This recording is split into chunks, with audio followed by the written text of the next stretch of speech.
Hello, YouTube. Today is a very special holiday for all Mexican people around the United States, Mexico.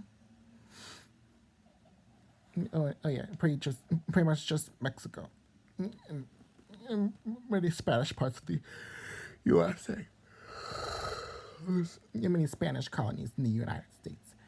I call it Cinco de Mayo. Cinco de Mayo. It's Spanish for 5th of May, May 5th.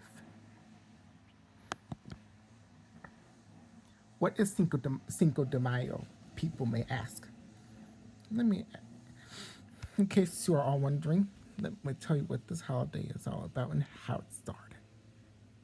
Cinco de Mayo is dedicated to the to the Battle of Pethar. Yeah, no, Battle of Puebla. I just looked at my computer and I realized I made a mistake. Yeah, the Battle of Puebla in Mexico. That started in 1862.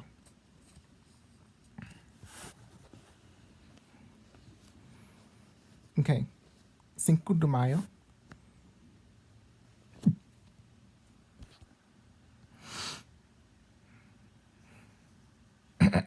was started when the Mexicans put together the Battle of Puebla in 1862, May 5th, 1862, 158 years ago.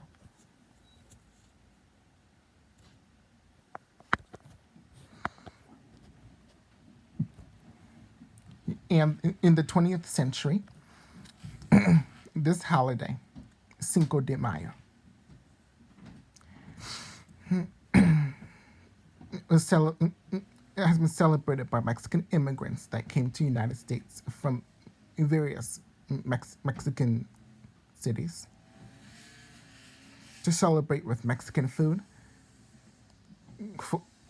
folk dancing,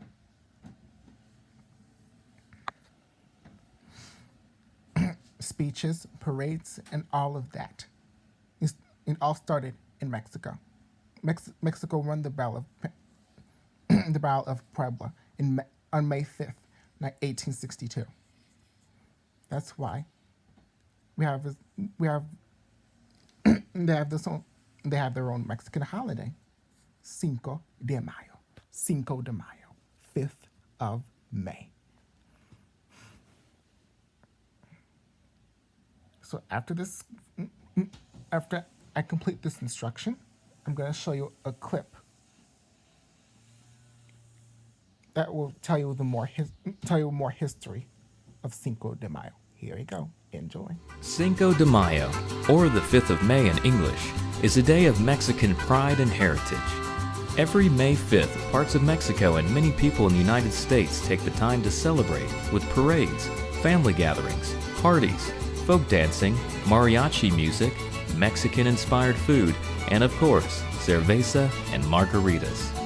Over the years, many Americans have come to assume that it honors the day of Mexico's independence, and that's actually not true.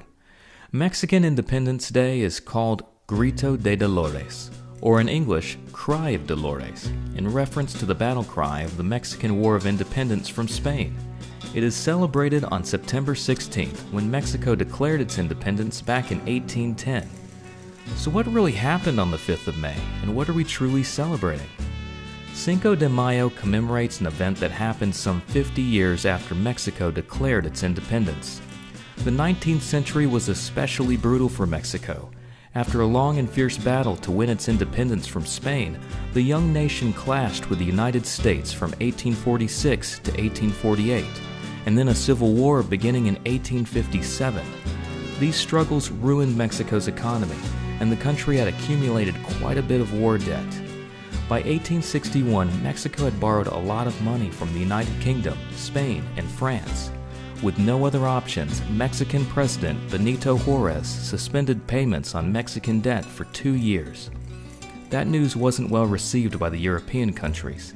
In response, representatives from the Spanish, British, and French governments met in London, and on October 31st, 1861, signed a tripartite agreement to intervene in Mexico to recover the unpaid debts. It led the three countries to put pressure on Mexico through naval blockades. Although the British and Spanish governments had more limited plans for intervention, Napoleon was interested in reviving French global ambitions. Not that Napoleon, this guy, Napoleon III, Napoleon Bonaparte's nephew and the Emperor of France. Napoleon III desired to incorporate Mediterranean states and former Spanish and Portuguese colonies in the Americas into a French-led federation. The United States Civil War gave Napoleon III the chance to conquer Mexico without American interference. In December 1861, Spanish troops landed in the port of Veracruz. The French and British followed in early January. The three nations occupied Veracruz. However, the tripartite alliance fell apart by early April 1862 when it became clear that the French had bigger ambitions. The British and Spanish withdrew, leaving the French to march alone on Mexico City. Certain that French victory would come swiftly in Mexico, 6,000 French troops set out from Veracruz in May 1862 to attack the city of Puebla on their way to Mexico City. The vastly outnumbered and poorly supplied Mexicans fortified the town and prepared for the French assault. On May 5, 1862, Cinco de Mayo, the French moved to attack. The French commanders were under the impression that the Mexican garrison was much smaller than it really was, and that the people of Puebla would surrender easily rather than risk much damage to their city. The French army tried a direct assault on Puebla, ordering the troops to concentrate on the strongest part of the defense, Guadalupe Fortress, which stood on a hill overlooking the city. Attacking the fortress directly would prove to be a major mistake. The French infantry attacked 3 times, and each time they were repelled by the Mexicans. The battle lasted from daybreak to early evening, and when the French finally retreated, they had lost nearly 500 soldiers. Fewer than 100 Mexicans had been killed in the clash. Although not a major strategic win in the overall war against the French, the Mexican victory, led by Texas-born General Ignacio Zaragoza on Cinco de Mayo, represented a great symbolic victory for the Mexican people and empowered the resistance movement.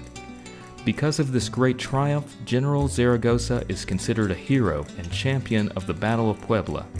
Since then, the city of Puebla has been renamed Puebla de Zaragoza. So that's it, right? Happy Cinco de Mayo, the day when a ragtag band of Mexican troops managed to defeat what was then the greatest army in the world. David had beaten Goliath, a truly impressive feat.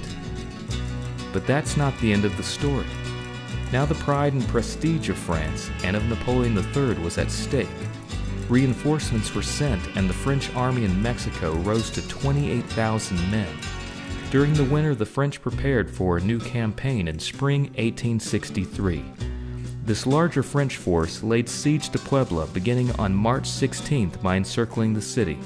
The Mexican troops in Puebla held out for almost 2 months before being forced to surrender. By June, the French emerged victorious and took command of Mexico City. Forced to leave the capital, President Juarez kept himself and his government alive by a long series of retreats that ended at El Paso del Norte, later named Juarez, at the Mexico-U.S. border. With the French army occupying Mexico City, the Second Mexican Empire was established with the support of Napoleon III. The provisional government offered the crown to the Austrian Archduke, Maximilian of Habsburg. Napoleon convinced Maximilian that Mexico had authorized his appointment. In fact, a mockery of a referendum had been staged, with not a single vote cast against him. Under the banner of the Second Mexican Empire, Maximilian and his wife Charlotte looked forward to their new home and were led to believe their presence would be welcomed. They set sail for Mexico and received a cold reception from the townspeople.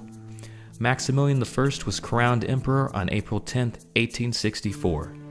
To the surprise of many, he pushed for laws to prohibit child labor, established a limit to working hours, and abolished a system of land tenancy that virtually amounted to serfdom. Both he and his wife immersed themselves in Mexico's culture. Charlotte changed her name to the Spanish equivalent and was known as Empress Carlota. However, the French were still occupiers, and the Mexicans continued to fight them. By 1866, the Mexicans were winning more battles, and with the end of the Civil War, the United States was finally in a position to help its besieged neighbor. Not wanting to start a war with the United States, France finally withdrew. Maximilian was captured and in a controversial decision later executed by firing squad with 2 of his generals. In June 1867, Benito Juárez reclaimed the presidency and proclaimed the 5th of May, the anniversary of the Battle of Puebla, would be a national holiday. Today, Cinco de Mayo is actually more widely celebrated in the United States than in Mexico. In fact, the world's largest Cinco de Mayo party is held in Los Angeles, California. But the unlikely win for the Mexican militia on May 5th continues to be a source of great pride for the state of Puebla and many Mexican Americans across the United States. Once again, happy Cinco de Mayo. Hey, I'm back. I'm back. How was it? How did you enjoy the trip? Did they tell you everything you needed to know? If you love this holiday, please give a thumbs up. Please subscribe. Please comment whatever. And please just like this video because it's very important for all Mexicans around the world to celebrate. We need to honor all the Mexicans in the U.S., in Mexico,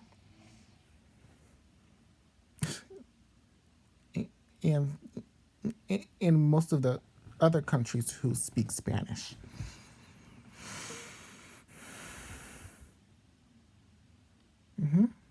Today, in order to celebrate Cinco de Mayo and honor its history, we're gonna eat Mexican food such as tacos, quesadillas, enchiladas, and burritos. And I think we should honor it that way. Since today's Taco Tuesday, anyways. Yeah, today's Tuesday, so we're gonna eat some tacos mostly. Okay, yeah, that's what we're gonna do. That's how we're gonna do it. Definitely. Okay.